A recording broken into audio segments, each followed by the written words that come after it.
pote, c'est simple. Tu te balades sur les champs un samedi après-midi et autour de toi, les sacs, les montres, les logos dorés attirent tous les regards. Mais est-ce que tu réalises que cet empire qui a toujours semblé intouchable est sur le point de vaciller? Parce que derrière l'image parfaite du luxe, il y a des fissures qui se forment.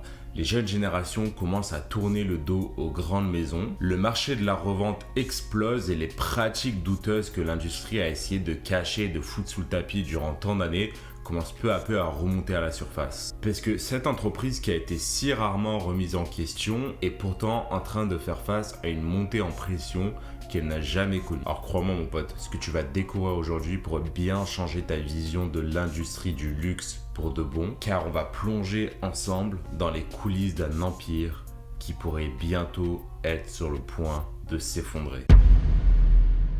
Bon mon ami, déjà il faut que tu comprennes que l'industrie du luxe, elle est seulement dominée par une poignée de compagnies. Dedans, on va compter par exemple LVMH ou encore le groupe Kering et Richemont. Et ces compagnies-là, elles dominent complètement le marché avec des chiffres d'affaires respectifs de 86 milliards pour LVMH et de 20 milliards pour Kering et Richemont. Il y a des marges bénéficiaires nettes qui sont complètement délirantes. Pour LVMH, on parle de 21%, Kering, on parle de 18% et pour Richemont, de 14%. C'est absolument démentiel. Et mec, en fait, les prix sont tellement enflés dans l'industrie du luxe qu'aujourd'hui, on se rend peu à peu compte que ça commence à être vraiment de l'abus. On sait que maintenant le coût de production d'un sac à main de luxe c'est parfois moins de 10% du prix de vente total. Je te donne un exemple, un sac à main Dior qui va peut-être coûter 2800 $ à la vente, ça va seulement coûter 58 $ en coût de production pour la maison. Et là tu vas me demander mon pote, mais pourquoi autant d'abus? T'inquiète, je vais t'expliquer. En fait, dans l'industrie du luxe, l'image de rareté, elle est complètement essentielle. C'est-à-dire que c'est une partie intégrante du business model pour les marques. En fait, pour les marques, plus un produit est difficile à obtenir et plus il peut se vendre cher. Et là tu vas me demander, mais pourquoi ça fait vriller les gens? Pourquoi ils sont autant matrixés? Pourquoi tout le monde va aller choper le dernier sac Louis Vuitton ou Prada? Ce que les marques te vendent avant tout,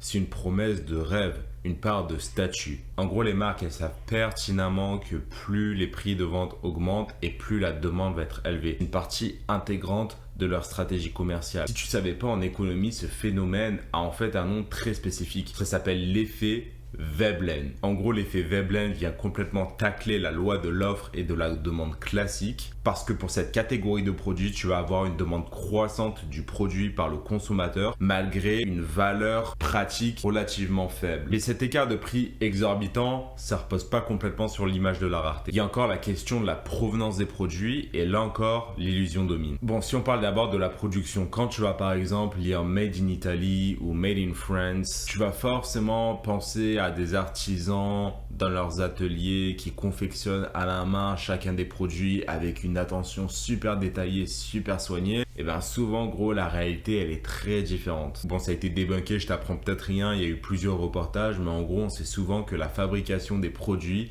elle n'est pas complètement faite en Europe. En gros, toutes ces grandes maisons elles vont externaliser la production dans des pays où la main d'œuvre est complètement moins chère. Ils vont seulement réaliser la dernière étape de production dans l'un des pays européens qui va leur permettre de pouvoir apposer ensuite le fameux label.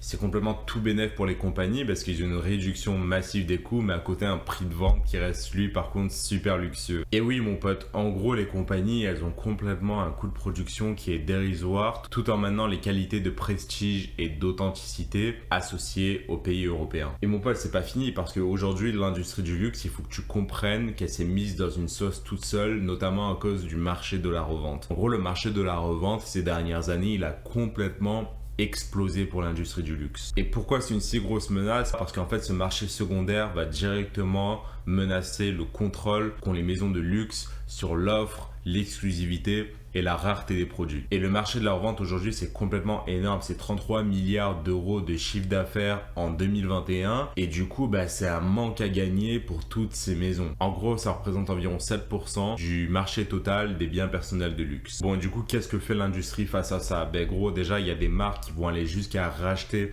leurs produits sur le marché secondaire, le marché de la revente pour les retirer de l'offre. Il y a des compagnies qui vont créer uniquement des éditions limitées pour chacune des collections dans le but vraiment de créer un sentiment d'urgence pour le consommateur. Et ça rend chaque achat unique et indispensable. En gros, c'est pour dans la tête du consommateur, ils se disent « Ah ouais, en gros, je suis en train de manquer une grosse opportunité si j'achète pas tout de suite cette collection. » Il y a des marques comme Chanel qui ont complètement fait exploser leur prix pour diminuer la demande et notamment sur le marché de la revente. Et mec, en fait, tout ça, c'est la conséquence d'une industrie qui a fait un mauvais move ces dernières années en essayant d'aller chercher le public le plus large possible et en essayant d'aller chercher une clientèle qui n'était plus forcément exclusive. En gros, c'est un peu comme si les marques avaient fini par se faire concurrence à elles-mêmes avec l'émergence de ce nouveau marché secondaire. En gros, ces dernières années, il y a eu une nouvelle arrivée de consommateurs qui n'étaient pas du tout la clientèle cible des marques au départ, mais qui se sont fait complètement séduire par l'idée d'exclusivité, de paraître cool, de paraître riche et qui absolument veulent mettre la main sur ces pièces aussi, mais qui pourtant n'ont pas forcément le budget pour. Et tout ça, mon pote, ça a créé tellement de problèmes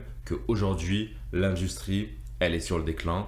Et je vais t'expliquer pourquoi. Il faut que tu comprennes que ces dernières années, l'industrie du luxe aussi, dans le but de pouvoir augmenter la demande, s'est complètement développée sur les marchés émergents. Je te parle par exemple de la Chine, de l'Inde, du Moyen-Orient. Et elles se sont vraiment ajustées pour faire face à cette nouvelle demande. En fait, la Chine, elle est devenue le principal marché du luxe avec des ventes représentant 21% de la demande totale. Pour s'adapter à cette clientèle, tu as des marques comme Louis Vuitton et Gucci qui ont ouvert des magasins spécifiques avec des collections spécifiques dans ces pays-là, dans le but simplement de s'adapter aux goûts locaux. Donc en gros, produits spécifiques, prix revus à la baisse. Elles n'ont pas hésité à développer une nouvelle stratégie tout en essayant de préserver leur image de marque exclusive. Sauf que tout ça, mon pote, c'est pas sans compromis et ça fait juste amplifier la machine à profit qu'elles ont créée. En gros, dans la tête des consommateurs, il y a eu une perte de prestige associée à certaines marques. En gros, leur clientèle originelle qui était plutôt super riche, exclusive, elles se reconnaissent plus, elles veulent pas forcément être associées avec la masse. En gros, il y a tout le monde aujourd'hui qui commence à pouvoir s'approprier ces produits-là et eux, ils ont vraiment le seum, tu vois. Les marques en ont parfois tellement trop fait en essayant de surexposer leurs produits que ça en a vraiment fait perdre tout le glamour pour certains de leurs clients. Et pas juste le glamour, mais aussi le mystère,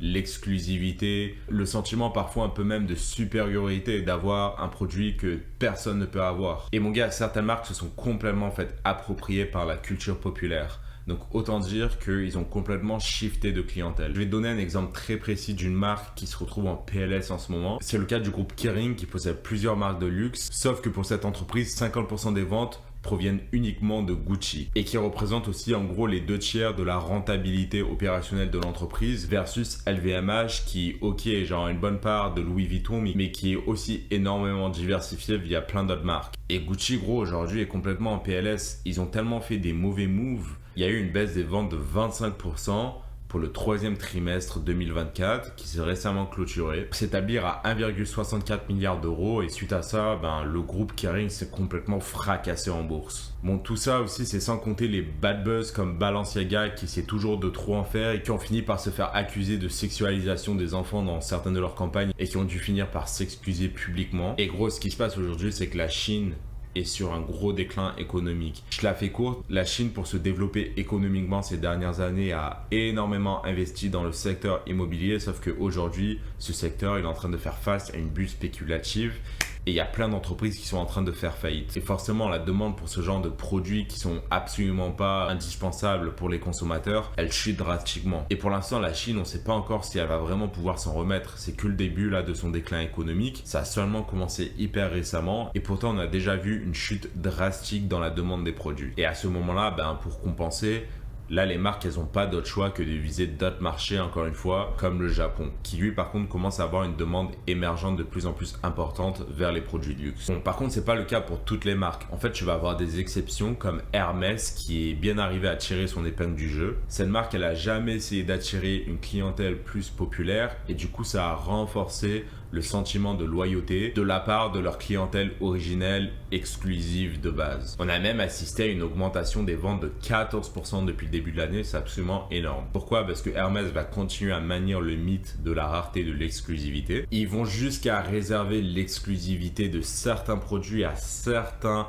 clients spécifiques en fonction de leur volume d'achat. Mais parfois, gros, essayer de trop en faire avec l'exclusivité, tu finis même par en faire une grosse bulle spéculative. En gros, on a très bien vu l'engouement post-Covid avec le prix de certains produits qui se sont complètement envolés sur le marché de la revente, ou encore avec le marché des montres de luxe qui a vraiment fini par s'effondrer avec une baisse de 30, 40, 50% voire plus pour certains modèles de montres depuis le pic qu'il y a eu il y a 2-3 ans en arrière. Le marché du luxe s'est fait complètement approprié par les spéculateurs qui ont juste vu là une autre opportunité de faire du profit. Et aujourd'hui, dans tout ça, la clientèle de base, aisée, exclusive, originelle, des marques de luxe et plus traditionnelle commence à se tourner vers autre chose, comme par exemple le quiet luxury. Ils commencent à avoir de nouvelles façons de consommer les marques, c'est-à-dire qu'ils vont vouloir privilégier énormément la qualité. Ils ne sont pas intéressés par l'affichage de noms en gros sur leurs produits.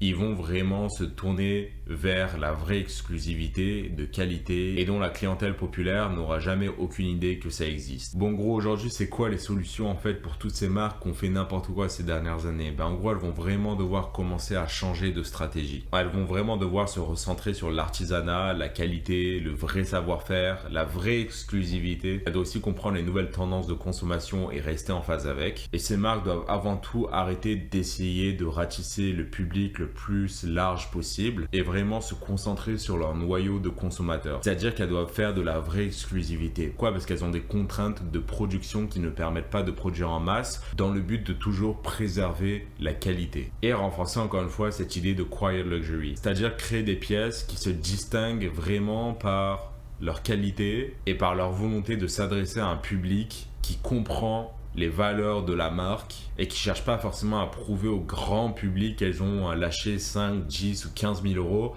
pour pouvoir avoir une pièce. Et aujourd'hui, gros, je veux que tu comprennes vraiment que le luxe que tu vois derrière les vitrines, c'est pas juste un symbole de qualité. C'est avant tout un business model qui est super bien huilé pour que chacun des produits soit perçu comme exclusif et rare par la masse. En gros, l'image, les marques, la qualité sont complètement manipulées pour séduire. Même si tout ça, ça signifie des pratiques discutables et douteuses, absolument rien n'est laissé au hasard. Et tout ça, mon pote, ça va être au prix de quelle valeur? Alors mon pote, je veux vraiment que tu me rendes un service. La prochaine fois que tu vois un logo doré, une image, un super produit, demande-toi vraiment ce qui se cache derrière tout ça. Parce qu'au fond, tout le marché du luxe, est-ce que c'est encore du prestige ou simplement un rêve qui commence à se fissurer?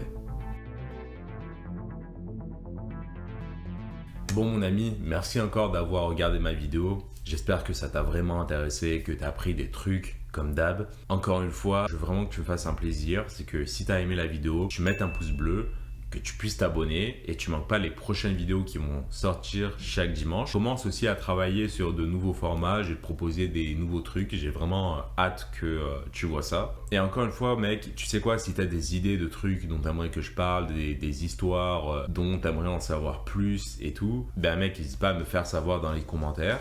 Et je prends note et je regarde ce que je peux faire. En tout cas les amis, j'espère que vous avez énormément kiffé. Moi encore une fois, j'ai adoré me plonger dans les détails de cette industrie et apprendre tout ce que je viens de te raconter aujourd'hui. En tout cas mon pote, j'ai très hâte de te revoir la semaine prochaine pour une nouvelle vidéo. Chaque dimanche, ça change pas. Moi je te dis bye bye et à la prochaine.